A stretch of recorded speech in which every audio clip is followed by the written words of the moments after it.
দুধের ইয়ে দিয়ে এতটুকু আসছে দেখেন ঘি, চিন্তা করেন। তাহলে বাজারে আমরা অরিজিনাল ঘি কীভাবে পাবো? অরিজিনাল ঘি কি আমাদের কেউ দেবে? এরকম অরিজিনাল ভেজাল থাকবেই। নিজেরা বানালে হয়তো ভেজাল থাকবে না, বাট বাইরে থেকে কিনলে আপনাকে ভেজাল খেতেই হবে। কারণ জানেনি এত কষ্ট করতে হয়, একটুখানি ঘির পিছনে প্রচুর কষ্ট করতে হয়, সেখানে অরিজিনাল ঘি পাওয়া তো একদম টাফ ব্যাপার। এভাবে হতে না, এটা এরপর পানি নিজেই পানি হয়ে গেছে, এটা আস্তে আস্তে এটা ঘিতে রূপান্তরিত হবে। আর আমার কড়াইটার অবস্থা কিন্তু খুব বেশি খারাপ হয়ে গিয়েছে।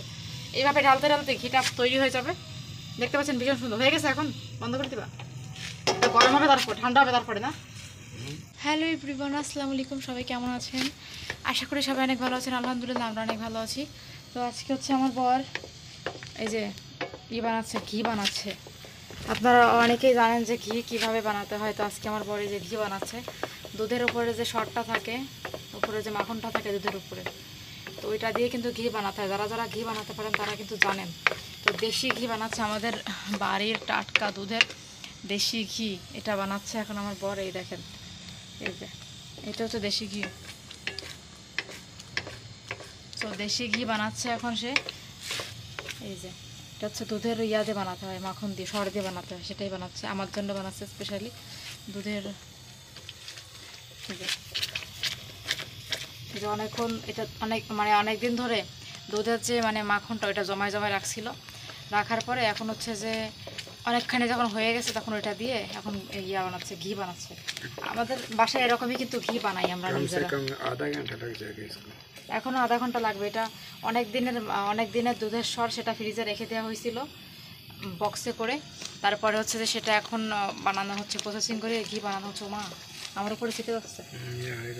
এটা দিয়ে এখন ঘি বানায়, এভাবেই ঘি বানায় আসলে। দুধের যে মাখনটা ওইটা দিয়ে আসলে ঘি বানায় তেল তেল করে। এই যে এখন এটা হচ্ছে তৈরি। এটা দুধের মাখনটা যেটা শর্টটা, ওইটা হচ্ছে আধা ঘন্টা অবধি মনোরকম জ্বালাতে হয়। তারপর আস্তে আস্তে উপরে তেল ভেসে উঠলে ঘিটা হয়ে যায়। তো আমরা আসলে বাড়িতে বসে নিজেরাই ঘি বানাই। এটা হচ্ছে আমাদের কাজ। দেখতে পাচ্ছেন আপনাদের ভাই। একটু নিচে বসো, আপনারা বাইরে নিচে বসাই দিলাম, এবার আপনারা দেখতে পারবেন কাছাকাছি। এই দেখেন দেখেন আপনাদের ভাইয়া ঘি বানাচ্ছে, এদিকে দেখো। তো এখন তো আসলে ইশারা আজান দিচ্ছে।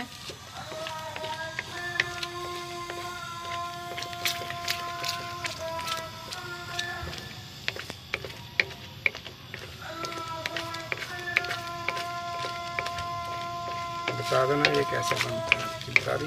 तुम बताओ एक बार। नहीं, এটা দুধের সর দিয়ে বানাইতে হয়, দুধের সর দিয়ে এই ঘিটা বানাই। ঠিক আছে, অনেক দিনের জমানো দুধের সরটা রেখে দিয়েছিল, সেটা দিয়ে আসলে বানাচ্ছে এখন ঘি। এভাবে আসলে ঘিটা বানাই মূলত। আপনাদেরকে তো বলেই দিচ্ছি, যারা ঘি বানাতে পারেন তারা আরও জানেন। ध्यान से कोई ना, तुम ले लो। দূরে বসি, वो चेयर ले लो ना, तुम उधर बैठ जाओ।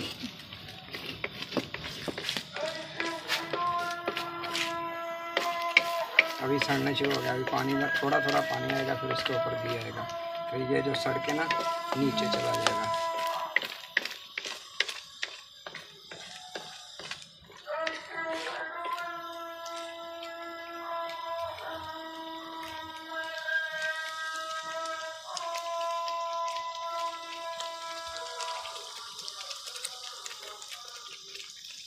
দেখেন ছিটতেছে উপরে অনেক, আমার উপরে ছিটে চলে আসছে এই মাত্র, আবার উপরে ছিটে চলে আসতেছে তেল তেল।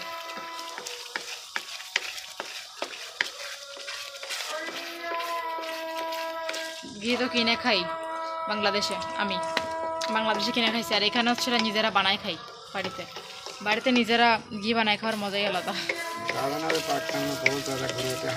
পাকিস্তানে তো সবার বাসায় গরু আছে, কারণ পাকিস্তানে প্রচুর দুধ খায়, প্রচুর চা খায়। এক পরিবারে মিনিমাম 2 থেকে 3 কেজি দুধ লাগে প্রতিদিন। তারা দুধের চা খায়, তো জামাই মাঝে মাঝে রাখে, তো এটা দিয়ে আবার ঘি বানায় বাড়িতে। তো ওইভাবেই করে পাকিস্তানে আসলে প্রচুর। বাংলাদেশে হয়তো প্রতি পরিবারে দুধ রেগুলার নেয় না, কিন্তু পাকিস্তানে 100% পরিবারে দুধ লাগে।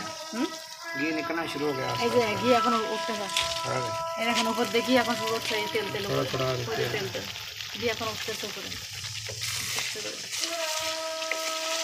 দেখেন এই যে একটু পরে এটা বেশ কিছুক্ষণ পরে আমি ব্যাক করলাম, 20 মিনিট পরে দেখেন এটা এখন পানি হয়ে গেছে। এটাই কিন্তু এটা পানি হয়ে এভাবেই ঘি তৈরি হবে। দেখেন মাশাআল্লাহ কি সুন্দর, তাই না বলেন? এই যে এই ঘিটা দেখেন বাজারে কিনতে গেলে কত টাকা দাম, আর এই এতখানি মানে দুধের সর দিয়ে এতখানি প্রায় 7-8 কেজি 9 কেজি এত হবে, 7 কেজি হবে, 7-8 কেজি দুধের দিয়ে এতটুকু এতটুকু আসছে দেখেন ঘি। চিন্তা করেন তাহলে বাজারে আমরা অরিজিনাল ঘি কীভাবে পাবো? অরিজিনাল ঘি কি আমাদের কেউ দেবে? এরকম অরিজিনাল ভেজাল থাকবেই।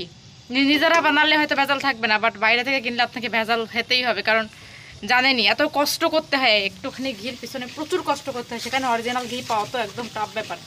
এভাবে হতে হতে না এটা এরপর পানি নিজেই পানি হয়ে গেছে, এটা আস্তে আস্তে এটা ঘিতে রূপান্তরিত হবে। আর আমার কড়াইটার অবস্থা কিন্তু খুব বেশি খারাপ হয়ে গিয়েছে।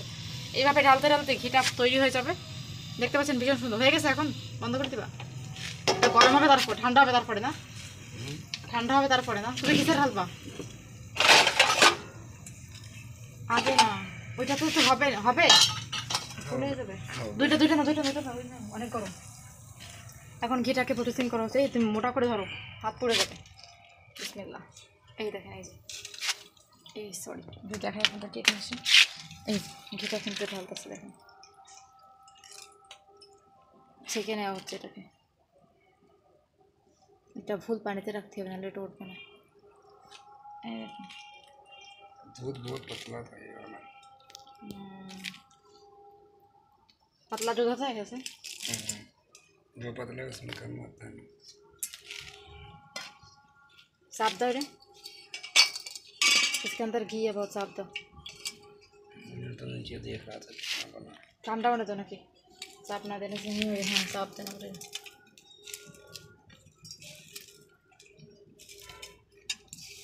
অনেক তেল ইয়াতে পড়ে গেছে। আচ্ছা রোদো বাস নেই, শুকাই গেছে আর হবে না। এই যে ফ্রেশ ঘি, মা আমি হাতে দেখছি। এই যে ফ্রেশ ঘি, ফ্রেশ দেশি ঘি বাসায় বানানো। কেমন লাগলো আমাদের ছোট্ট ব্লগটা জানিয়ে দিবেন। আর আমি ঘি খাবো, আপনারা সবাই দেখবেন। দেশি ঘি বানালো আমার বড় আমার জন্য। আমি এত পাতলা না, এই জন্য আরো দূরে বানাইছি, বুঝছেন? দেখেন তুমি ভাবি না কখনো। अभी दिखाओ, ये देखो। আচ্ছা 2 হাত দিয়ে উঠাও, খবরদার পড়ে যাবে কিন্তু। ধরে রাখো ধরে রাখো ধরে রাখো। এই দেখেন, এই যে দেশি ঘি, घर का देसी घी। আচ্ছা পুরো ব্লগটি কেমন লাগে কমেন্ট করে জানাবেন, পাশে থাকবেন। দেখা হবে নতুন ব্লগে। আর দেশি ঘি এরকম আপনারা কারা কারা খেতে চাচ্ছেন আমার কাছে কমেন্ট করবেন, আমি পাঠিয়ে দেবো। Beautiful, it's amazing. রেডি হয়ে গেল মজাদার ঘি। কেমন লাগলো সবাই কমেন্ট করে জানাবেন, পাশে থাকবেন। আল্লাহ হাফেজ।